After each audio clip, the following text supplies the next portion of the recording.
ଅନୁଗୁଳ ଜିଲ୍ଲା ବନ୍ତଳା ବନାଞ୍ଚଳ ନୂଆକ୍ଷେତ ବିଟବଟ କନ୍ତକୁଳ ପଞ୍ଚାୟତ ସିନ୍ଦିରି ସାହିଠାରେ ବାରହା ଆକ୍ରମଣରେ 3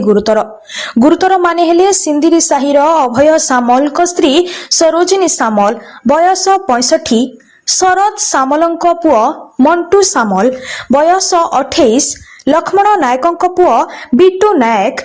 ବୟସ 32।